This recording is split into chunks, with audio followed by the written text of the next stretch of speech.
Folks, welcome back to So Bad It's Good, presented by Betches Media. Today, I am thrilled to have this guest. Now, this person hosts a podcast that I just got familiar with, and I need you to all go listen to it because we are all huge fans of pop culture. But this podcast takes it from this beautiful angle. The podcast is called The Big Flop on Wondery, and it's just amazing. It's like Fire Fest goes up in flames, Ashley Simpson bombs on SNL, and somehow even Taylor Swift couldn't fix the ill-fated Cats movie. Who doesn't love a good fiasco? This podcast each week takes you behind the scenes of these kind of career-defining flops. I was just listening to the episode with James Franco and Anne Hathaway hosting the ill-fated Oscars, and I was in heaven. He has the best guests. He has like the best clips. The production is top-notch. But then I started looking into our guest today, and he is truly amazing. I mean, this is truly awesome. Our guest today is Misha Brown. He is a social media personality and comedian with a mission to use humor as a tool for positive social change. I'm really thrilled to have him. So Misha Brown, welcome to the show. Ryan, thank you for having me. I'm so excited to be here and talk about pop culture flops. Well, listen, I mean, pop culture flops, but I just wanted to say to you, I mean, truly amazing. I went and followed you just a second ago. You're Don't Cross a Gay Man on Instagram. Mm-hmm. And then I found out you just won Inspirational Motivational Creator of the Year in Vegas. Are you kidding me? Just this last weekend. So exciting. I got to meet so many like large creators that I have followed and have been in awe of. And for them to be like running up to me and being like, I was just watching your video this morning was so great. And then to bring it home for my besties was the icing on the cake. That's what I love, even though, this universe is so large, but like this is the first time I'm learning about you. And like, the more I learn about you, I'm like, ooh, I need to talk to you right now. You are like, I need inspired. We all need inspiration. We all need this kind of creative inspiration that it looks like you bring. I mean, I couldn't be more thrilled to talk to you, but like, how do you marry that with like, have you always loved pop culture? Oh, absolutely. For a long time, I was an actor. And I was in New York City doing theater, and we were always kind of told that it was a really bad idea to try and be on reality TV or go down that route. It was going to be like a career killer. And I've never been one to do what I'm told. So it was always a dream. And I kind of got distracted because I was surprisingly good at my job. I was booked and blessed for all my years living in New York. But once I got on social media, it was just a really fun coincidence that because of my social justice urge in me garnered me all of this attention on social media. And then Wondery reached out and said, hey, we have this pop culture podcast. We would love for you to be the host of it. And I was like, oh my gosh, it's like I get to do both things at once now. It's it's kind of a genius idea because you kind of put a magnifying glass on certain moments in pop culture, but like, even though it's the big flop, there is so much joy to be had in talking about these things. Mm-hmm. Like, you have an episode on Garth Brooks, Chris Gaines, which I just, like, I was going through the episode list and I was like, there's so many moments that I just remember, but it brings me joy to remember, like, it comes from this place of love, even though these are like the big flops, and you have some of the best guests. I mean, like, you have the guests from Who Weekly, on the Oscars one. Yeah. I mean, I just who's who of comedians and great guests. I mean, we've had Rachel Dratch. We just had Kel Mitchell on this latest on the episode, Pepsi one. Oh my God, I want to talk about that in a second. Yeah. We've had Guy Branum, and so it's been so incredible to get to meet some of the comedians that I have just adored for such a long time, and they have such a great knack for taking something that we could be just talking crap on these people and punching down at these flops, but we do it in such a cheeky way that we're just having a good laugh. And at the end of the day, the rich people are still rich, and it turns out they're going to be okay. They're going to be fine. Yeah. No, but like, that's what I always like, come at it from this place of love. And I think we're in a unique place in this day and age that you can lean into these things that we were, growing up being a fan of pop culture. I was always kind of told like, hey, maybe don't talk about that. It was like, it felt like a secret shame sometimes. Mm-hmm. And then now we realize through social media, we all loved the same things. We all are so fascinated about these moments that made us feel good. Like, this to me is my sports. Yeah, I love that. Yeah, you know what? Because that's my other favorite part about this podcast is there's so much nostalgia to it. There's Yeah. a lot of these things that as soon I'm researching them and looking into all of the facts of why it flopped, and it's like, oh my gosh, I forgot about this, and then you're like teleported back to our childhoods and into our Yes. early adult lives. It's so much fun. So I mean, just a little bit more about you before we get into the actual more of the show Sure. is so you're in New York. What is your job at when you were starting off? Like, how did you come about like gaining this huge social media following and being this kind of force of positive change? So I, like most other millennials, when the pandemic hit, I got on TikTok. I just got on social media. Yeah. Before then, it had nothing to do with my job or career or interest really. But I couldn't act. I couldn't perform like I had always done. So it was my creative outlet. I just started telling stories and a couple of them went viral. And then as it can just continue to build this virality, and attention, I just really leaned in, and it's pivoted a few times over the last few years, but I really found my joy and my niche into really like cultivating a community and helping people heal and learn and grow through humor and through this this amazing medicinal tool of laughter. And so Yeah. it's been so fun. It's so exciting, and it's now the driving force of my whole life of I what mean, I yeah, do. you built up this great community. I was like reading about you and then seeing all of the comments, and I was like, oh my God, I want to live in these comments Yeah. of people being positive. And I think sometimes with pop culture, and I focus a lot on reality television, it can be such a negative. It can just be like, and sometimes I really love playing in that sandbox, but sometimes it gets exhausting because I'm like, we're at the end of the day, we're all here to enjoy something and to commune about how crazy these shows can be sometimes. So it's Hmm. so nice to have somebody point out positive aspects of life. Yeah. I mean, you talk to any of my like creator mutual friends, and they are just always talking about like your comment section is just so full of joy. How do you I do know. it? And it's like, it's not me. It's literally the people that have all been drawn together in this moment in time that are a really, really great group of people. What is the thing? I mean, have you always, I mean, where did you grow up? I grew up in a very small town in upstate New York, just outside Rochester. Yeah, Yeah. tiny little. There's more apple trees than there are anything else. One I mean, stoplight it's kind good of for the town. imagination. Yeah. It's good Yeah. to, I mean, did you always find yourself somebody that was positive? Did you always find how did you find your voice? I mean, was it just through social media or was this always who you were? No, I grew up kind of shy, a little insecure, very lonely. There weren't a lot Yeah. of people around, and then to be different on top of that is, I was twirling into every classroom, and so I very much stood out. And when you're growing up, that's not always the best thing. Yeah. So I always looked around. I didn't have a terrible childhood. I don't want, by the way. Yeah. By We're the way, really getting into it right yeah. now here. But I did feel like, oh, I wish there was somebody there that could just kind of stand up for me when I needed it. I just felt a little lonely. What I did find was that I was a very good singer. I was, very talented in that. And so it was kind of my weapon and my cloak at the same time. It was my weapon of choice where I could show, hey, look how great I am, but I could also hide behind that. And Yeah. then, when I realized one day that the person and the confidence that I felt when I was on stage and performing, I was like, that is you. That's Yeah. not, it's not fake. It's not a mask. That's part of you. And I just kind of through trial and error and, fake it till you make it. I Yeah. adopted that into my personality, and here we are. Well, sometimes that's what I find hardest is that like the most normal I'll feel sometimes in a day is doing this. Like this will Yeah. be the best part of my day. But you're right. Like if I could only give myself sometimes permission to be this person in my normal life, like it is one of those things. And I guess, even just reading about you a little bit is just like we never stop growing. We Yeah. never stop learning. We never, and then I've struggled with hope in this last year of really trying to like even the things that I love, like pop culture, really trying to remind myself of the good in the world because there's so Sure. much bad. Yeah, and it just seems to be compounding.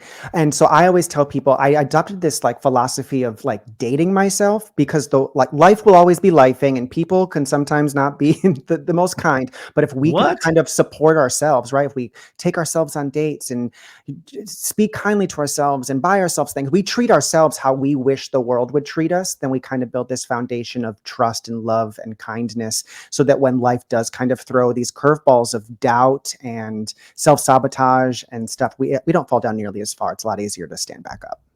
Yeah, it's one of those things. It's like getting reps at a gym, Yeah, of yeah, like, it's always going to be painful, but like sometimes the recovery time is going to be less and less, but the pain perfect. will always be there. You just got to try to recover and recover quicker each time. As a kid, and by the way, you guys, I was listening to this episode. He's not joking. You sang in the episode I was listening to about the Oscars. I was like, holy moly, you got a voice of an angel. Like, I was like, what is going on? I thought you were about to do some joke bit. And then it was like, you came out and you're like, it's like, oh my God, you're like a really good singer. Yeah, that was my full-time gig for 12 years. Yeah. God, that's what we call a triple threat, folks. Singer, podcaster, inspirational guru. That's the big three The right big there. three. The big Yeah. three. As a kid growing up, what did you love in terms of pop culture? What were you drawn to in terms of TV and music? Yeah, I was drawn to a lot of different things. Music-wise, just the powerhouse divas, Whitney Houston, Celine Dion, Barbara Streisand. Those were, and then randomly like Stevie Wonder and Sam Cooke. And Oh I'm my like, God, Sam Cooke, yeah. yes. But as far as like pop culture and stuff, I was so drawn. I idolized Joan Rivers. I loved. It was almost like the way she did roasting and comedy. That was how I used my singing and my music. Right? Like I learned that humor and kindness and love and respect, it doesn't have to be edgeless. There can be a little bit of bite and grit to it, and that's what I've really Yeah. loved. And I've carried that through my life. And so I loved her. I loved Margaret Cho, and I just saw her here in Austin a few days ago. And she's followed me for a long time. Um, Does that blow you away when you admired somebody as a kid and then they follow you? Like it kind of still will like, I just have it in terms of sometimes reality stars, but it blows me away. I'm like, I watch you TV. I can't believe you yeah. know I exist. It's weird, right? Well, when Rachel Dratch was on my podcast, we were talking about McDonald's Arch Deluxe, and we hopped on the call, and she looked at me and she went, "Oh, I follow you. I love you." That's amazing. She Like that hadn't would be put it huge. together. Yeah. But you know what? I wasn't super huge into reality TV when I was growing up, like when I was younger. I love it now, but I love shows like Roseanne. I was a Yeah. huge Roseanne Yep. fan, Full House, Family Matters, all of those sorts of things. And then I loved the oldies at my time, the ones that were on Nick at Night.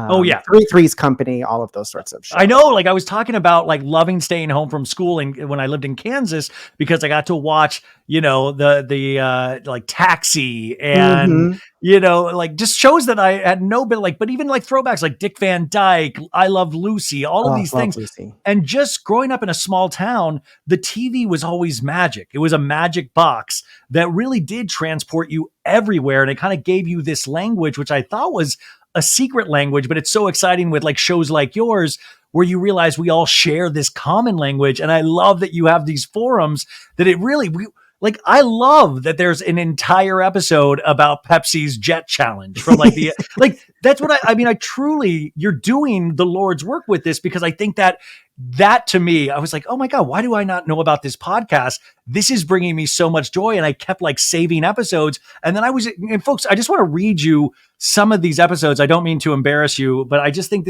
okay. You got Biosphere 2, which comes out, I think that's already out or that's out today.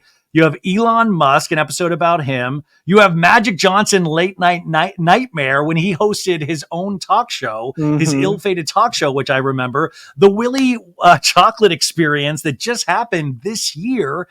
You have the Liver King, which I see all the time on Twitter/X, and it scares the crap out of me. You have the reality show The Swan. You have Milli Vanilli. I mean, the list goes on and on, but these are all like moments you deep dive in. And guys, the show is so well edited and they use actual clips that I hadn't heard before. Like on the James Franco one, you were using like interviews with Anne Hathaway after the fact where she was like, listen, I didn't even want to do the Oscars. James Franco talked me into doing it after Mhm. it was critically lambasted. Yeah, what's so great about this show, I mean, everyone that works on the show, it's an incredible team at Will Media and Wondery. Everybody works on it are so incredible and dedicated. And I love that we always try to find a point of view when it comes to what we're talking about, whatever the episode's about. We tried to find a hero. We tried to find who is the reason behind the flop. And then you add some incredible guests on top of that. And it's just this magical moment. You know what I love? I love an episode where one of the guests has either firsthand knowledge or just loves whatever we're talking about. And the second guest just, they're going in blind. I love that. You know, those two polar opposites, it always makes for a really great conversation and lots of, off the cuff jokes. So good. What's been the most surprising episode you did where you thought you knew a story and then you actually start doing the episode and you're like, I had no idea it was literally about this? So this is actually going to be like a little sneak peek because it's not out yet, but All we right. just talked about the Beanie Babies. And when I tell you it is an episode, you have to look forward to it. Make sure you don't forget because it is such a bizarre story. The man behind Ty Inc. is is such a character, and there were so many little twists and turns. And then, like I said earlier, it's the nostalgia factor. We all remember Beanie Babies. It was such a moment in our time. So that was really fun. I mean, people's college investment were in like Beanie Babies. They're like, oh, I've been collecting Beanie Babies for like, that's going to send you to college one day. People would, I mean, I remember like those kind of fandoms and insanity. You almost think you're like, oh, was that a fever dream? Did that actually happen? Like I watched this documentary on the Cabbage Patch Dolls and I was like, whoa, that was really a thing that happened. Like, you know, in your last episode about the Pepsi Jet is like, you guys, there was a commercial back in the day where if you had enough Pepsi points, you could win an actual fighter jet. And even you point out in the episode, you would have to drink. It was like something insane. You would have to drink like 170 cans a day for like a year to actually get the amount of points. But some man gamed the system and was like, I did it. Where's my jet? Where is my jet? And Pepsi was like, that was a joke. And he was like, whoa, I didn't see that in the fine print. So funny. And like, how about that we had millennial royalty Kel Mitchell as the guest on that episode? Can you believe that? I couldn't believe that. When I heard that he said he'd love to come on, I that was a good moment for me. I loved that. And then what was so fun about the episode that he actually got Pepsi points like merch back in the day. So funny. And Taran Von Gosri was ripping on him the whole episode. It's one of my favorite episodes that we've done so far. No, it's hysterical. It's like great chemistry between the three guests. I mean, really, two guests and a host. Is there a flop? I mean, I feel like flops are happening in real time now because I was like, oh, we're just coming off Coachella weekend one. A lot of people were talking about the DJ. Well, Grimes did a DJ set and her equipment, you know, she didn't like road test it. And she was like, I'm sorry, guys, I'm having to do complex math equations in my head to do like, which you're never supposed to let the audience see you sweat. And she's like, this is a complete flop, you guys. And I was like, oh my God, is this like a show eventually? Like I was sitting there trying to think of flops throughout the eras because you have to have a list a mile long at this point. Oh yeah. And what I love is like, because my social media besties are such a part of my life and they're so invested in what I'm doing, I'm constantly getting, hey, did you see this? This happened in my town. Like flops that didn't make headlines, you know, they're like, my town, this just happened. Do you want to do an episode about it? And I'm like, I'll pass it along. So yeah, it's really exciting. Actually, the Willie's Chocolate Experience, that was not on our list of shows. Yeah, would you explain to the people that might not know, they might not be plugged in on social media, what that actually was? Yeah, so there was an event that popped up in Scotland that was going to be, promised to be Willy Wonka's Chocolate Experience, and the flyers were definitely made with AI. There were so many strange things. I It mean, looked fantastical. It looked kind of you'd buy a ticket potentially. you might buy a ticket. And when they showed up, it was just slapped together, very, very few decorations. The actors didn't really have a script. There were made up characters because AI wrote it. And then at a Willy Wonka chocolate experience, there was no chocolate. Each kid got a jelly bean and a quarter cup of lemonade. Well, it just looked so sad. And even the people that were participating in it, they kind of turned into like TikTok stars for a minute. But Yeah. like there was the one lady behind with like the beaker and the green wig, and she just looked completely sad. And she was like, "I swear to God, it's not how I normally look, please." And the creators of this, I mean, they were like, "This has ruined my life. This is horrible." Like, and just every image of it, you saw kids like crying and screaming. It was, I mean, hysterical in retrospect, but it was like, oh, this is a real drama for the people involved. Yeah, I mean, huge flop for the guy who was trying to create it, which, he also has 7 books that were self-published on Amazon in 1 year. Sure. So, legally we can't say it was AI, but we can read between the lines. But there was some good things that came out of it. That actress who was playing one of the, I'm assuming, what are they called? The Oompa Loompas. Oompa Loompas. Yeah. She got on Cameo. I'm sure she's made quite a few. Can you imagine? Isn't it wild? These like kind of little mishaps now. How pop culture has grown because of social media. It's not anymore just movie and TV and music stars or theater stars. It's people from real life events that go bad. Yeah. Those turn into stars now as well. And I'm like, where does this all end? Like, where are we going with pop culture? Because sometimes it feels like it's eating itself. It's like almost it would be better if you had a flop event, because in the end, that could potentially be more successful than a successful event. I mean, Fyre Fest 2 is happening. That's what yes, I mean, right? Can you imagine this guy goes to jail for this and he comes out, he's like, it's going to be better than ever. And with no shame, he's like fully doing that, which by the way, you have an episode of Fyre Fest as well, right? Oh yeah. We have a full episode on Fyre Fest. And Lacey Mosley and Scam Goddess, right? Yeah. We were talking, we're like, should we go? But see, that's the thing. I mean, like one of those things, like I would love to be at a flop event. Like, I don't even know if if you're at a flop event, can the joy of knowing that you're in the middle of a flop event actually make it a good event? That's how weird it is now. So strange, but best of luck. Well, I was just talking about Grimes, and you have this great episode about Ashley Simpson and the SNL debacle, which everybody I think remembers, where she was, her backing track was wrong, and she gets caught kind of almost in the middle of lip syncing and then does this kind of strange, odd dance.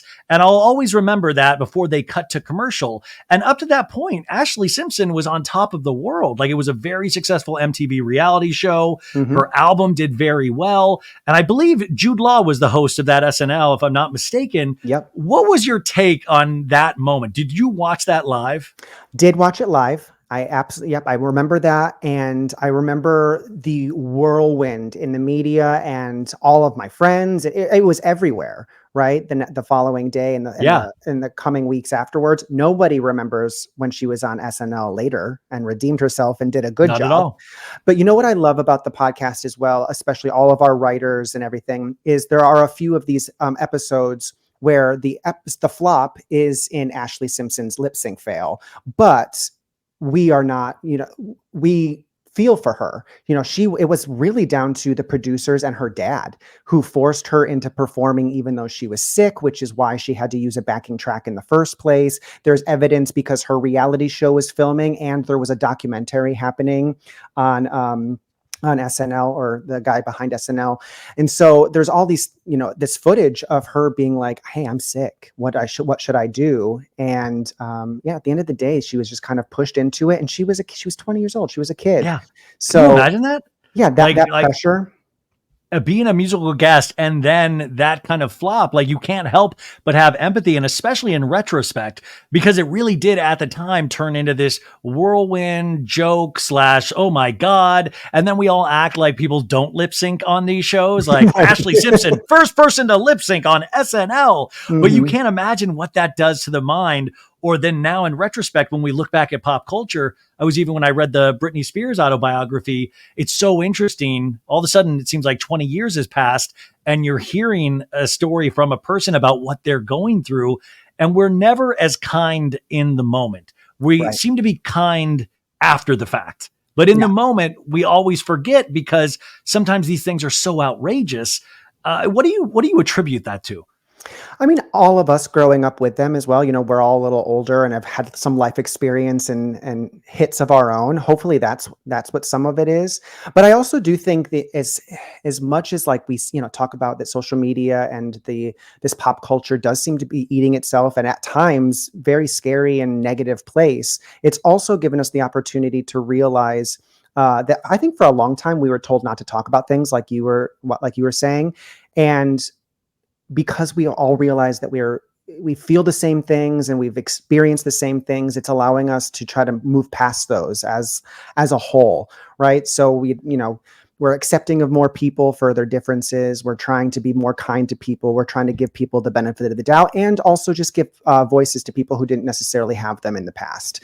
And so Yeah. hopefully that's what it is that we're evolving in a Yeah, good way. yeah, I'm going to go with that. I love that. But no, you actually bring up voices and spaces. And that's so important is that, and also I love podcasting because it gives spaces and voices to so many women, Mhm. so many minorities, so many different sexualities, all of these things that you realize. And that's what I think brings us together is because it reminds us what we all have in common more than, and that's what I think is the exciting thing about pop culture is that, oh man, we all love this one song, or we all think this one moment is hysterical. Yeah. There's no kind of divide in that. And I think that's really exciting. And it's something that I think your show kind of leans into, which is really cool. In the future, are you able to tease? I know you kind of teased one. Is there a list, or even can you share a list of, is there like a reject list of, that story actually turned out to be too dark? I don't know. There are definitely some that we hem and haw over on whether we should go down that road. I will say there's a political one coming up that's Oh from God. from very recent times. Don't Very tell me recent, we're in an election year, please. I know. but it's From recent times. from recent times, just last year. Oh, So, okay. but we did one on Howard Dean as well. So, I mean, we're equal The across the scream, board. the scream that he did. Howard Dean and the Ah! Scream, it was such a funny episode with Gareth Reynolds, who is such a great comedian and also so politically aware. And that's like you said, the guest. That's what I think really makes the show is our guests are incredible. But yeah, we do have a really fun episode we're recording this week on a political flop that I think transcends party lines. I think everyone is in agreement with this one particular person, and so I'm super excited to record that. Oh, Santos. Yeah. Yeah, I was like, by the way, I was so excited, and then my mind wasn't working, and I'm like, oh, it's got to be Santos. Like the It's one thing that Santos. can bring us together is George Santos, which I love. I love that because George Santos will probably have a reality show by the end of next year. Like, I, there's just no way. yeah, but that's what you're saying. It's like we're able to have some fun. We're able to bring a whole bunch of diverse people together and just kind of realize that we're more alike than we are different, and our differences are okay, but that we're all human and we're all here and this is all silly and let's have some fun. Yeah, and that's what I think pop culture does amazing too. Like it can give a broader message, but at the same time, it's something that brings like kind of joy for me. It's like that thing, it's that feeling you get as a like throwback to feeling as a kid where you kind of Hmm. just feel like you're off school for the summer and pop culture is that kind of sickly, it's just sweet. It just makes me really happy. By the way, I'm totally sorry I'm sounding so weird. I'm like, oh, I sound like sicky sweet. Anywho, um, what is on your dream guest list? You've had so many amazing guests so far. Are there people of like, oh man, if I'm shooting for the stars, this is who I'd love to do an episode with? Yeah, I mean, obviously some big wigs. We're always trying to target comedians because we do want the show to be fun. But if we're gonna shoot for the stars, I mean, Kristen Wiig. Oh God. I Did mean, you watch her on SNL a couple weeks I ago? sure did, and So we're from the good. same area. She's from a tiny town just on the opposite side of the city that I'm from, you know, and I've always been drawn to her. I think she's so funny. I think she's gorgeous, and yeah, I would love her. All of the SNLs, Tina Fey, Amy Poehler, all of them. Um, but you know, I just I also love getting to meet new comedians that I wasn't familiar with because I live in Austin, Texas, which is a new comedy hub. And it Yeah. seems to be every time I have a guest on my show that they're like, "Hey, I'm going to actually be in Austin in 2 weeks. Do you want to come see my show?" And we get to hang out. I just recorded an episode with Brian Moeller, who's on social media as BMO the Prince, and he announced my win at this weekend for my award. That's huge. Yeah, it was just like, "Oh my god, we were just chatting through the computer screen, and here we are, Well, the handing other thing I trophies was to each thinking other." too is that I think this lends itself to, and I don't know if there's future plans, is where are you going to do big flop live shows?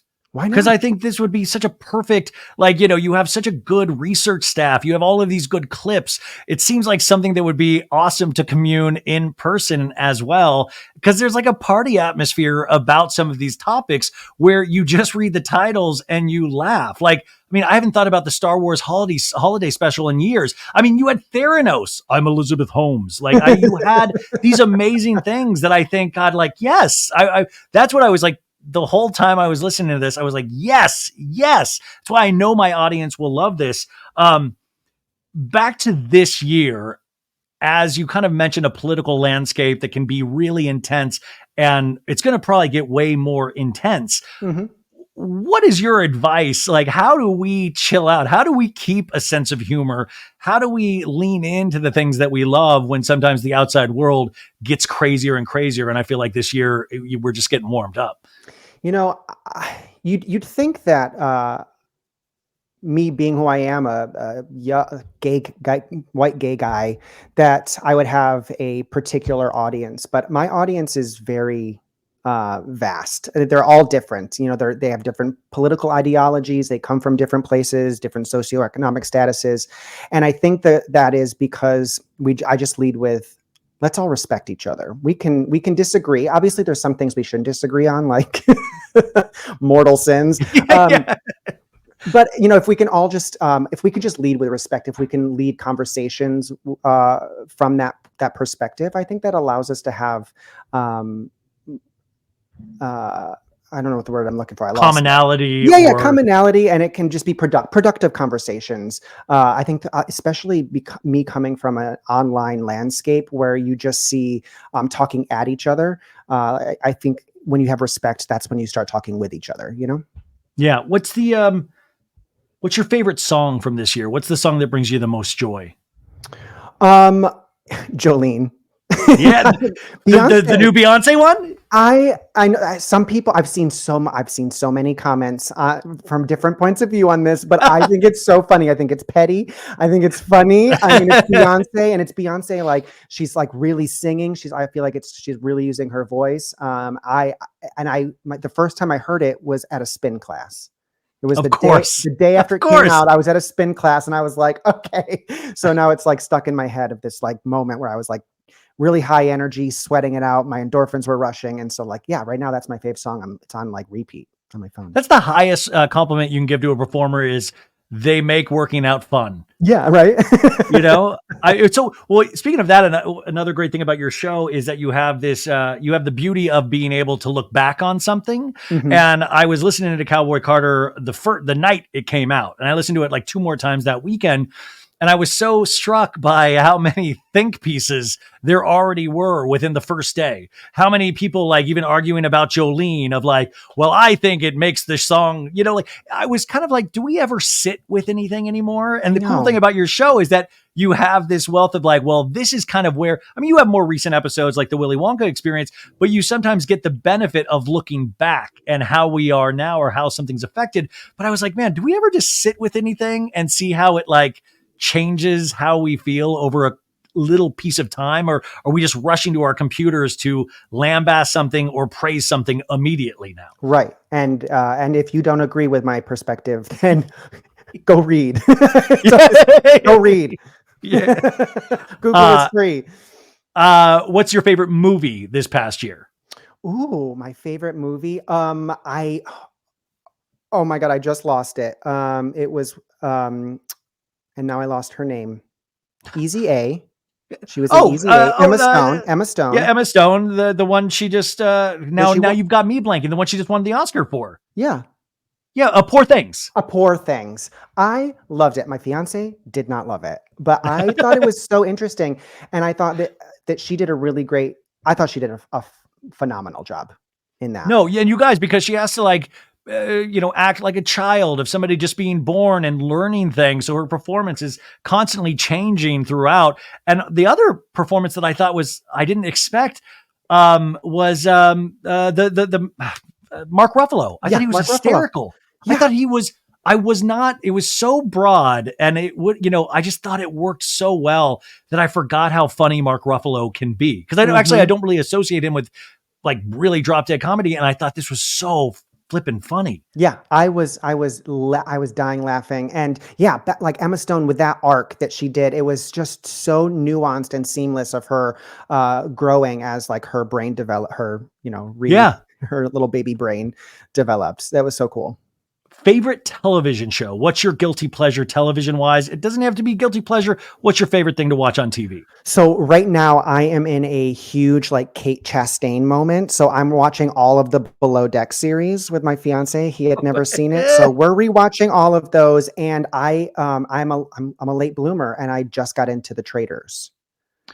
Okay, we got to talk because Kate Chastain was on the show a couple weeks ago, and I love Mhm. her from Below Deck, obviously. But the Traders blew me. Wait till you and your dude get into all the different iterations. You've got Australian traders, you've got British traders, you've got New Zealand traders.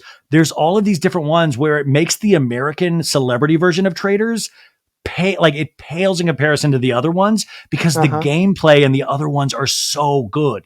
Oh So my are you god, going that's to try to exciting. go through all the other ones? I mean, I do that with all of the Netflix series, all of the dating shows. I do that with those as well. I Did you do Love is absolutely. Blind? Oh yeah. I don't if it's dubbed, I watch all of them. It's so that I always forget that they have all the dubbed Love is Blind either. And I get scared because I'm like, oh my gosh, I'm reading while I'm watching TV, even though it now I just put on the subtitles regardless. But Same. Love is Blind, it truly is phenomenal in a sense that like I was so into this season, the American version, and then within a week, I kind of just forget about it. Like it Yeah. becomes almost this weirdly disposable thing, which I don't want in pop culture. I want something to stay with me. Like, what's the last time something has stayed with you where you're like, I'm still thinking about that a year later? Yeah, I don't even know. You know what? Like, because social media is my thing, right? I noticed, think about reality stars back in like in really the heyday, like Jersey Shore, like my heyday when I Yeah. was growing up. Like those people are legitimate celebrities. They're not just social media stars, they're legitimate celebrities. And now, I mean, people go on social media and they're lucky to walk away with, a couple Oh, yeah. dozen followers, and their analytics fall off because it's in the moment and then it's forgotten, it seems. Yeah. It's When there's only so much tummy tea to sell. right. Like now you have this every year in the Bachelor and Bachelorette franchise, we have 50 new people that we have to then support for the rest of their lives because they want to make a go out of it on social media. They're not Yep. really there to find love, but I think it's interesting. I mean, that's what you focused that one episode on the Swan. Will you Oh, explain to people what the Swan was? Because I think people don't realize this actually happened. yeah. So the Swan, and by the way, this was a show that I had on VHS. I had both seasons on VHS. Remember when we had to do that, where we had to record things on VHS and then there would be 6 hour tapes? And you're like, I can get 3 movies on here if I work this right. Yep. So it was a reality show where they found quote ugly ducklings. It was based on the fairy tale The Ugly Duckling. So they found women that were ugly according to the patriarchy, I guess, and and they gave them head to toe plastic surgery and makeovers, upwards of like 12 to 20 procedures on their bodies. They sequestered them in a house with no mirrors or any reflective surfaces for months without any they couldn't talk to their families. I think they had one phone call a week where they could talk to their kids and their husbands. And they went through strict calorie deficit diets and workouts immediately following these surgeries. And it was to make them over into the most beautiful swan. But of course, us being Americans and everything needing to be a contest, it was, and the women didn't know this until they were there. It was then a beauty pageant, and there was only going to be one winner. So all of the surgeries that were prescribed for them that they didn't ask for, whoever got it the best got to win money and prizes and the crown. I Of the love swan. shows like this that seem like it's a 30 Rock sketch. Like it's like, oh, that was a joke in 30 Rock. You're like, no, this actually happened. And that's why this show is so good, because you forget these moments. You forget that there was a Fox show called The Swan that somebody actually greenlit and thought this was a good idea. And at the same time, we still make those same mistakes in this day and age. We still do things where we're like, how did that seem like a good idea at the time? I mean, so there was that. There was women just getting cut open, but then there was Kid Nation. We talked about Kid Oh Nation. my God. Wait, oh my God. Kid Nation, you guys, was a short-lived CBS show that was like Lord of the Flies with like, explain what Kid Nation was, because Yeah. it feels like a dream. Yeah, they basically just dropped a bunch of kids, very, very young to like mid-teenagers, and they had to live on their own. They had to create their own society. It was where the set of Rust, that movie, was Oh filmed. my So just so you God. can, just in the middle of the desert, Yeah. and they had to cook for themselves and set up their own camp. They had to create the social hierarchy, and it was a mess. There were kids that were stabbing themselves. One kid drank bleach on accident. They didn't know how to boil water to eat. They were sleeping in the cold on their jackets. It was a mess. Definitely abuse. Did Most people said. through the research, did you actually see where any of those kids are today? I mean, I just wonder if any of those kids are like, what the hell did my parents let me do back in the 90s? This was one of the better ones because we followed a little kid named Timmy Timmy, who wanted to leave the show. He said he missed his parents and was sad. And another one of the kids said, "I'll be your mom and I'll be your dad." And it Oh was my such a God. little heartwarming moment that you felt so bad for them. But they all kind of grew up to be successful and well adjusted, not too traumatized. And yeah, they all have jobs and careers and seem to be doing just fine. But what a moment. It really was a moment like that. That's why this show is like really great, because these little things that you forget about that were actual moments. Is there anything on right now that you're like, oh my God, I can't believe that got greenlit? Oh, like that's like in the Kid Nation. Do we still, I mean, I think we still fall into these same mistakes, but there's just there's so many things to stream and all of this stuff that I think some things get lost in the shuffle. Is there anything that stands out to you nowadays? I don't know if anything right now stands out to me as being too jarring. I do think it's still weird to have kids competing against each other, even in like cupcake wars. It still seems I didn't a know little they have sad like to me. Hell's Kitchen for kids with Gordon Ramsay. Yeah. Screaming at them, you know. I don't know.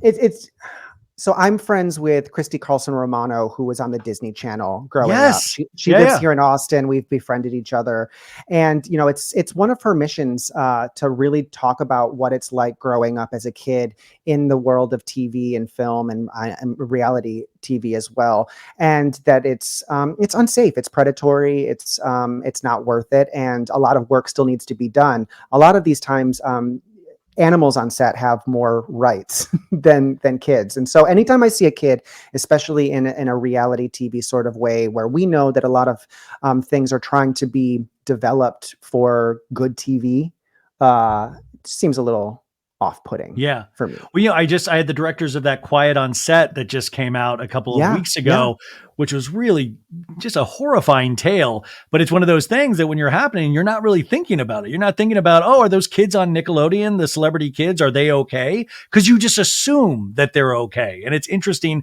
Another one of those things from like a perspective of like 20 years ago, looking back, you're like, oh, that wasn't the case at all. I didn't even think to be wondering about that. Yeah, well, speaking about reality TV, Honey Boo Boo's aunt follows me, and yeah, Whoa. Shannon, we've been friends for a while, and so I see, and because I follow her, I see all of these things, and um, we Her just found out her mom. mom stole all of her Her mom money, just stole all her money. and spent all her Imagine that. money.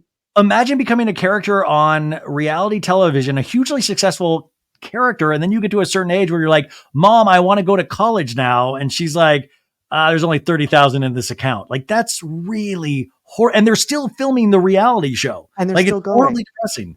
Yeah. Like I saw those clips and I was like, oh, those children have been on TV their whole lives. And yeah. for what? As we wind down here, this has gone way too quick. Thank you so much for being here. You mentioned Barbara Streisand earlier, and this is just did you read the book? Because I listened to her audiobook, and I just finished it a couple weeks ago. It was 48 hours long. Did you listen or read that? I have not yet. Was it good? It was amazing. It Oh was my gosh. truly.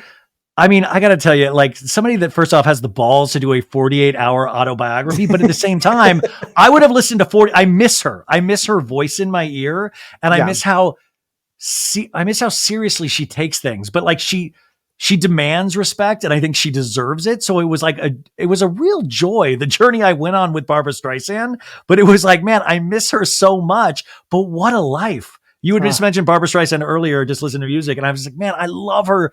I just respect her even more now, and I already respected her at such a great deal. Yeah. Oh my gosh, I'm going to order it as soon as we get off this. No, I think I really think it's a commitment. The rest of your life you will be listening to this audio book potentially. Yeah. Who do you look up to in pop culture? Are there people in pop culture to look up to? Yeah, I think so. Oh my gosh, threw me off. Who do I look up to?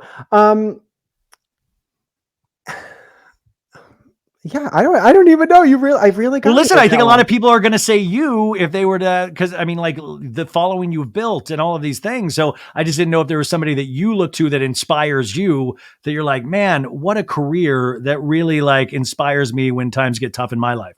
You know, my gay card would be revoked if I didn't mention Dolly Parton. You know, there's powerful women have always been such a force in my life. I think I have a wonderful dad. I never really mentioned him a lot. I always talk about my mom, but they're still together. They're high school sweethearts. But my dad was in the military, and I think growing up where, especially back then, the men were always leaving, and I was just kind of raised by the women surrounding me. And, you know, so I've been drawn to that, and I just see the power that it takes to be a mom and what that means. And Dolly's just always had a place in my heart. She just seems like such a genuine person and so caring and so kind and an ally to literally whoever you are, and unapologetic about that, even if some of her diehard fans don't agree. But those are the people that we need. Those are the most important voices that can actually get people to listen, to get people to actually look at the reality of a situation. That's why it's important to have people that we trust in media and pop culture, somebody that we can all look up to, like we said at the beginning, to actually show our commonalities. But this show, I think, is one of those bridges. I think it is going to show a lot of our commonalities, and one of those is our insane, extreme love of pop culture. Mm-hmm. You have these shows, they come out every week, right? Yes, every Monday, or early and ad-free on Wondery Plus. Wondery Plus, yeah. Yes.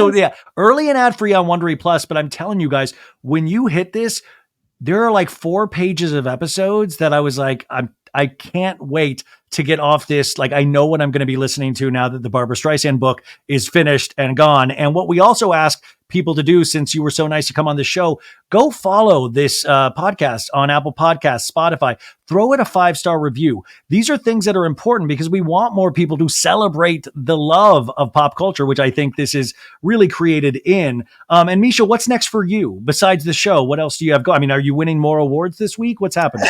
Award season's winding down, but that's good. It's been a build up. I was just, our podcast, The Big Flop, was just nominated for Best Comedy Podcast at the Ambies.